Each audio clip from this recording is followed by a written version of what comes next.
Breaking news చూస్తున్నాం. హైదరాబాద్ పురాణాపూర్లో అగ్ని ప్రమాదం జరిగింది. కూలర్ల గోడౌన్ లో అగ్ని ప్రమాదం చోటు చేసుకుంది. కూలర్ల కంపెనీ సిబ్బంది అగ్నిమాపక సిబ్బందికి సమాచారం ఇచ్చారు.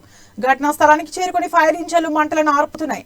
కూలర్ల గోడౌన్ అగ్ని ప్రమాదంతో భారీగా మంటలు వ్యాపించాయి. మంటల కారణంగా పొగ కమ్ముకుంది. 6 ఫైర్ ఇంజన్లు మంటలను ఆర్పుతున్నాయి. కూలర్ల గోడౌన్ పక్కనే ఉన్న ఫర్నిచర్ దుకాణానికి కూడా మంటలు వ్యాపించాయి. హైదరాబాద్ నగరంలో ఇటీవల కాలంలో అగ్ని ప్రమాదాలు ఎక్కువగా జరుగుతున్నాయి. జనావాసాల మధ్య అగ్ని ప్రమాదాలు చోటు చేసుకోవడంతో స్థానికులు ఆందోళనలు చెందుతున్నారు. అగ్ని ప్రమాదాలతో పలువురు మృత్యువాత పడిన ఘటనలు కూడా హైదరాబాద్ నగరంలో చోటు చేసుకున్నాయి. ప్రమాదాలు జరిగిన సమయంలోనే కాకుండా ప్రమాదాలు జరగకుండా చర్యలు తీసుకోవాలని ప్రజలు కోరుతున్నారు. జనావాసాల మధ్య గోడౌన్లు, చిన్న చిన్న వ్యాపార సంస్థలు ఏర్పాటు చేయడం కూడా ప్రమాదాలకు కారణంగా అధికారులు చెబుతున్నారు.